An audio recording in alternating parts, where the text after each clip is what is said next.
passe maintenant au score de risque. Vous connaissez le Schatz de Vask, donc je vais m'intéresser aux patients à très haut risque thromboembolique, et puis le score de Hasbled, où je vais m'intéresser aux patients à très haut risque hémorragique. Et je vais regarder ce qui se passe, apixaban versus warfarine. Exactement le même principe. Et vous voyez que plus le malade est à risque thromboembolique, plus en termes absolus on va gagner avec l'apixaban, qu'il n'y a pas d'interaction entre le risque thromboembolique et la comparaison apixaban antivitamine K. Si vous faites ça sur le risque hémorragique, plus le patient est à risque hémorragique, plus vous gagnerez en nombre de malades qui n'auront pas d'accident hémorragique avec l'apixaban par rapport aux antivitamines K. La conclusion de ce papier, plus vous êtes à risque, soit thromboembolique, soit hémorragique, plus vous bénéficiez des anticoagulants oraux directs. Ça, c'est l'evidence-based medicine. Un petit bémol, c'est que vous avez tous ce schéma dans la tête. Le Schatz de Vask me permet d'identifier les patients à risque thromboembolique. Plus le Schatz augmente, c'est les courbes en bleu, plus le risque thromboembolique augmente. Et plus le Hasbled augmente, plus le risque hémorragique augmente. Avec l'arrière-pensée, si j'ai un Schatz très élevé et un Hasbled bas, c'est génial, je peux mettre des anticoagulants. Si j'ai un Schatz bas et un Hasbled très élevé, très haut risque hémorragique, faible risque thromboembolique, je vais pouvoir m'abstenir du traitement anticoagulant. Le problème, c'est que si vous regardez le risque hémorragique associé avec le Schatz Vask, ça marche super bien. Le Schatz Vask vous identifie super bien les patients à risque hémorragique et aussi bien que les patients à risque thromboembolique. De la même façon, si vous faites le Hasbled pour le risque thromboembolique, ça marche aussi super bien pour vous identifier les patients à risque hémorragique. En gros, ça veut dire quoi? Qu'un Hasbled, il est à très élevé, il est à très haut risque hémorragique, mais aussi à très haut risque thromboembolique. Donc faites attention à ces scores pour discriminer un petit peu vos patients à risque hémorragique. Surtout que si vous intéressez à des patients neurovasculaires, si le patient a des antécédents de stroke, il n'y a pratiquement aucun patient neurovasculaire qui a un Hasbled inférieur à 3. Donc ils sont tous à haut risque hémorragique. Or, c'est ceux-là qu'il faut anticoaguler. J'avance un peu et on va parler de l'âge, plutôt intéressant. Vous avez ici sur cet histogramme, tout groupe confondu, AVK et anticoagulants oraux directs, l'impact de l'âge sur le risque thromboembolique et l'impact de l'âge sur le risque hémorragique. Et quand vous voyez ces histogrammes, vous comprenez pourquoi le risque l'âge nous interpelle beaucoup pour le risque hémorragique, parce que ça semble être un facteur beaucoup plus discriminant sur ce point de vue, sur ce critère-là. Et pourquoi c'est un risque hémorragique? Probablement que, vous ne m'avez pas attendu pour le voir, que les patients âgés sont les patients qui cumulent le plus de comorbidités. Vous voyez que plus on est âgé, plus on est insuffisant rénal, en tous les cas estimé par Cockcroft, et plus on est âgé, plus on a déjà saigné. Et un patient qui a déjà saigné, quand vous mettez sous anticoagulant, ça va mal se passer. Donc il était intéressant de voir ce qui se passait anticoagulant oraux direct chez des patients très âgés. On est allé sur on a monté le cutoff, on est chez des patients à plus de 80 ans. Et vous voyez, quand vous avez plus de 80 ans, s'il y a une molécule que je n'ai pas envie de donner en termes de risque hémorragique, c'est plutôt les antivitamines K, j'ai plutôt envie d'aller vers les anticoagulants oraux directs. En tous les cas, c'est ce que vous montre très clairement ces deux graphiques. Vous voyez qu'en termes de risque thromboembolique, ça a un impact un petit peu moins important. Vous le savez peut-être pas, mais l'apixaban, on ajuste les posologies. Au lieu de donner 5 mg 2 fois par jour, on va descendre la posologie à 2,5 mg 2 fois par jour si le patient a deux critères, qui sont l'âge, un critère de fonction rénale et un critère de poids. Et donc, on est allé regarder ce qui s'était passé chez les patients chez qui on avait ajusté la posologie pour réduire le risque hémorragique. Donc, le sous-groupe des patients qui ont reçu une dose plus faible à cause de leur poids, de leur âge ou de leur fonction rénale. Et vous voyez que quand on descend la posologie dans ces patients à très haut risque, qu'au lieu on donne 2,5 mg x 2 versus INR 2 à 3 d'AVK, on continue à gagner en termes de risque thromboembolique, à diminuer la dose, on n'a pas perdu l'efficacité, mais heureusement qu'on a diminué la dose, parce que vous voyez qu'en termes de risque hémorragique, on imagine ce qui serait passé si on était resté à 5 mg deux fois. De ce graphique-là, si vous aviez un topo à faire à vos externes, il faut impérativement ajuster les posologies chez les patients à risque. Mais vous voyez que chez les patients qui sont de faible poids corporel, fonction rénale altérée ou âge très élevé, les antivitamines K sont loin d'être la référence, puisque vous avez pratiquement un malade sur 6 qui va saigner quand vous le mettez sous AVK et qui correspond à ces critères-là. Le vrai problème du dabigatran, vous savez que c'est une molécule qui est sur la sellette, puisqu'on la dérembourse en partie, puisqu'elle n'est plus qu'à 35%. Si vous deviez souligner un problème avec cette molécule, c'est un problème avec l'âge. Vous avez ici le risque d'hémorragie majeure exprimé en hazard ratio. Et en gros, ce chiffre-là, c'est quand vous comparez chez des patients de plus de 75 ans le dabigatran 150 x 2 à la warfarine, vous avez 20% d'augmentation, 19% d'augmentation du risque hémorragique sous dabigatran par rapport aux antivitamines K. Le problème, c'est qu'on s'est arrêté à 75 ans. Et 75 ans pour les gériatres, aujourd'hui, ça commence à être de la pédiatrie. Et donc, on nous dit, est-ce que vous n'auriez pas intérêt à déplacer le cutoff? Pas de problème, on va vous faire 80. Et quand vous sélectionnez les patients à 80 ans et que vous donnez du dabigatran plutôt qu'un AVK INR 2 à 3, vous multipliez par 35% le risque hémorragique. Donc le vrai problème du dabigatran, il est plutôt sur cette interaction avec l'âge. Ça vous explique pourquoi, au-delà de 80 ans, il vous est interdit de prescrire 150 x 2. Il faut descendre à 110 x 2. Mais même à 110 x 2, on est ras les fesses avec une augmentation significative.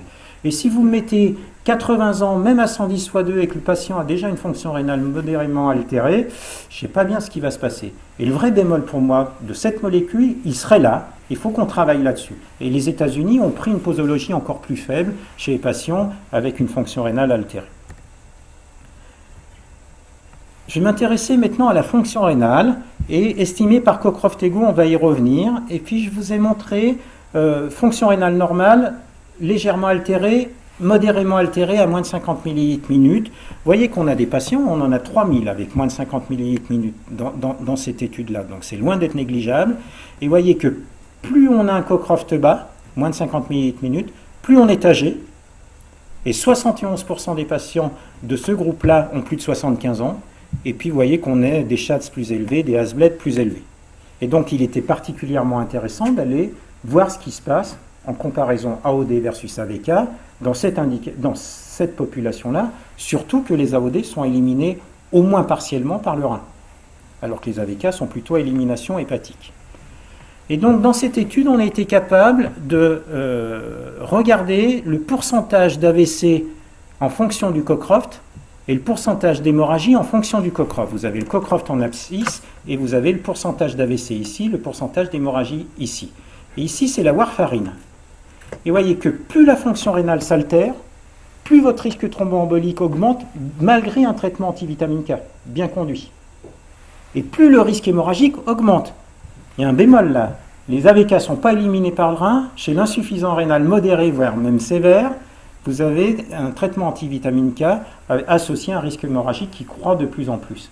Et si, avec ça, je vous mets une molécule éliminée au moins partiellement par le rein, telle que l'apixaban, voilà ce que ça vous donne. Pardon. En termes de risque thromboembolique, c'est à peu près la même courbe.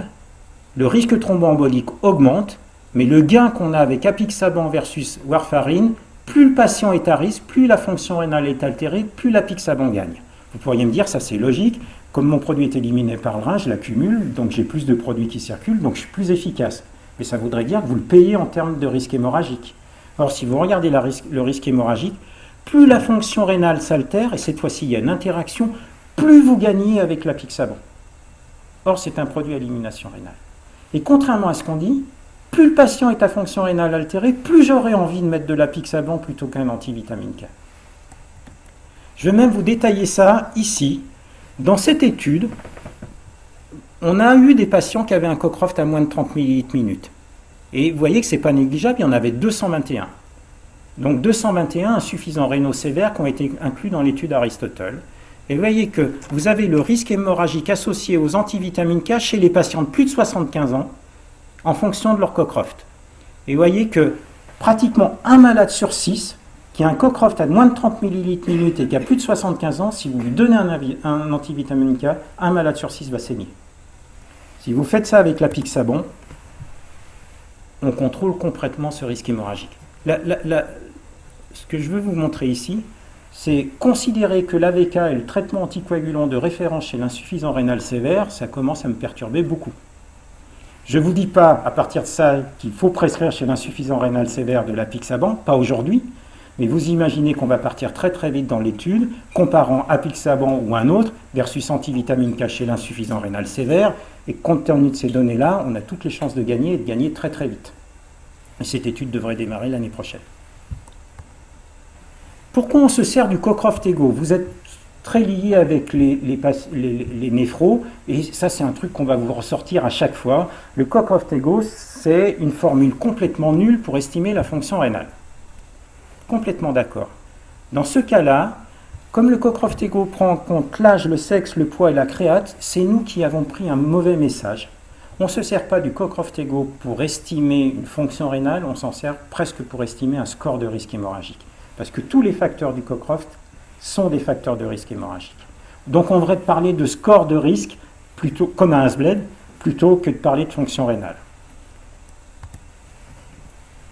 Autre intérêt du Cockcroft, et c'est surtout celui-là qui m'intéresse, certes ça surestime l'insuffisance rénale.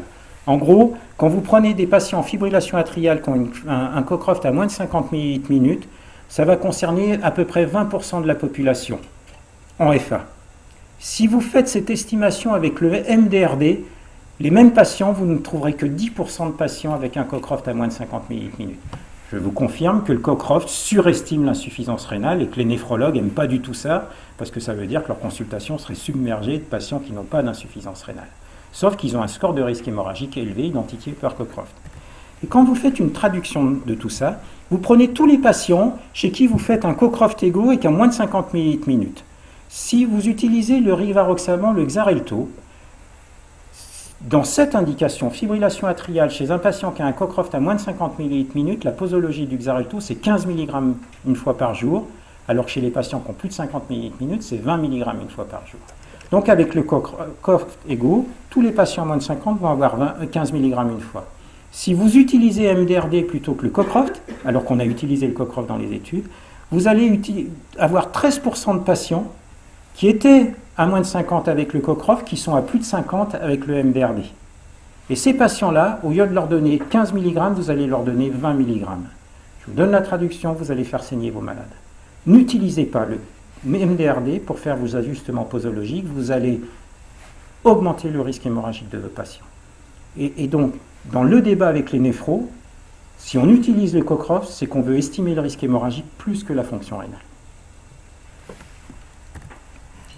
Et donc, je vous ai mis ici, on ne va pas le détailler, c'est une diapo que vous aurez donc, vous avez tous les critères d'ajustement posologique des molécules qui seront à votre disposition, les doxabans sortant dans assez peu de temps, mais vous voyez que c'est à peu près tout le temps la même chose, créate, âge, poids et sexe là au milieu. Mais vous voyez que ces ajustements posologiques concernent quand même pas mal de la population, puisqu'on a un malade sur 5 chez qui on est obligé de descendre la posologie si on s'intéresse au Cockcroft. Donc, avec ce que je viens de vous raconter, je vous ai dit qu'en rapport bénéfice-risque global, les AOD étaient plutôt mieux que les antivitamines K, et la traduction de l'evidence-based medicine, même si c'est des sous-groupes, et attention, pour le moment, ce ne sont que des sous-groupes, mais j'en ai pas un seul qui va dans le mauvais sens. Plus les patients sont à risque, plus on bénéficie d'un traitement AOD plutôt qu'antivitamine K, sauf peut-être pour l'âge, avec le Pradaxa. Et donc, la question suivante, c'est la mesure de l'effet anticoagulant. Je vais passer très très vite, on les appelle anticoagulants oraux directs parce que vous avez les Xaban qui jouent sur le facteur 10, directement, sans passer par l'antithrombine, et les Gatrans, représentés par le dabigatran essentiellement, qui jouent sur le facteur 2. En termes de mesure de l'effet anticoagulant, ça a un impact. Les Xaban, vous pouvez mesurer l'effet anti-10, et pour les Gatrans, vous pouvez mesurer l'effet anti-2. Et cet effet anti-2, on peut le mesurer soit directement, soit indirectement par un temps de thrombine dilué ou un Hecarim test. Le temps de thrombine dilué, c'est un test dont vous avez peut-être entendu parler, qui est l'hémoclote. Toujours est-il que quand on fait ces tests-là, anti-10 ou anti-2, enfin hémoclote pour les Gatrans, on a une corrélation parfaite avec les concentrations de ces médicaments-là. Donc on a des tests disponibles pour mesurer l'effet anticoagulant. Ils sont disponibles, ils sont validés. Toutes les firmes pharmaceutiques, en tous les cas qui développent ça, ont développé ces tests. Ces tests, on les a aujourd'hui. Preuve en est, c'est que dans les CHU, ils sont disponibles pratiquement partout et que c'est passé dans notre pratique quotidienne. Donc j'ai du mal à comprendre qu'on nous fasse une restriction d'emploi sur cet argument-là. La question, c'est, j'ai des tests disponibles et je peux en faire quoi? Et ça, c'est un vrai problème. Je vous ai mis ici...